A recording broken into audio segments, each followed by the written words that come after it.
大家好啊，我係博博爸爸啊。今日咧嚟到屯門啊，就想帶大家由屯門地鐵站行到去呢個仁愛堂賽馬會社區及體育中心。鍾意我哋短片嘅話咧，可以俾翻個 like 啊！如果覺得有用嘅話咧，可以分享俾你身邊嘅人。有咩意見可以留言俾我哋。如果想支持一下我哋頻道，又想收到我哋頻道最新嘅資訊咧，可以撳一撳訂閱。好啦，咁我哋而家開始啦。首先我哋嚟到呢個屯門站，出咗閘之後呢，我哋呢就要去揾呢一個 E 出口。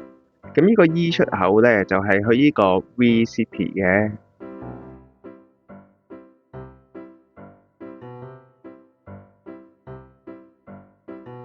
屯門站 E 出口。咁之後呢，我哋繼續向前行啦。咁過咗條天橋之後，進入呢個 V City，繼續向前行啦。咁嚟到呢個商場入邊，行到嚟呢個位置呢，我哋呢就要向左轉。咁前邊呢就有間 Adidas 嘅。咁經過咗 Adidas 啦，咁佢右手邊呢就會有個電梯口嘅。咁我哋呢就要進入呢個電梯口啦，乘搭呢個扶手電梯呢落去下一層嘅。咁乘搭呢一個扶手電梯呢，我哋呢就會由 V City 嘅 L2呢就去到 L1嘅。落咗電梯之後呢，我哋呢就要向左轉，之後行到嚟前邊呢，再向右轉，之後我哋會繼續向前行。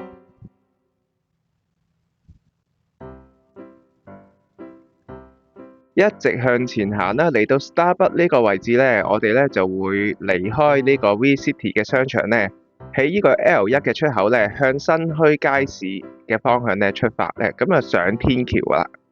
咁過咗呢個天橋之後呢，就慢慢向下啦，咁然後呢就會去到前邊啦，呢個位置呢，我哋呢就會轉左手邊落呢個樓梯嘅。咁落完樓梯之後呢，我哋會轉去右手邊。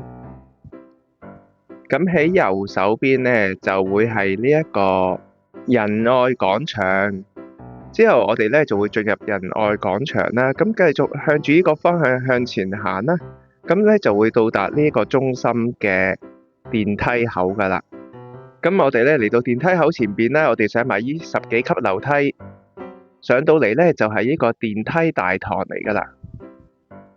咁可以呢，喺前邊呢個位置呢，我哋就可以排隊等候電梯。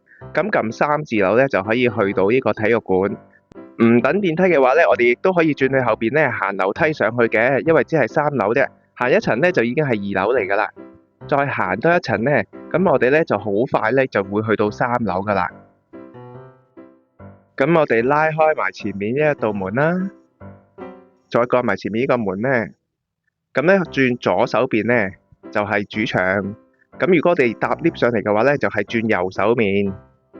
咁然後呢，我哋拉開埋前面一道木門呢，就會到達仁愛堂社區及體育中心嘅主場㗎啦。多謝大家收睇啊！如果你鍾意條短片嘅話，可以俾翻個 like 啊！如果覺得有用嘅話呢，可以分享俾你身邊嘅朋友。有咩意見呢？可以留言俾我哋㗎。如果想支持下我哋頻道，又想收到我哋頻道最新嘅資訊嘅話呢，可以撳一撳訂閱。好啦，拜拜。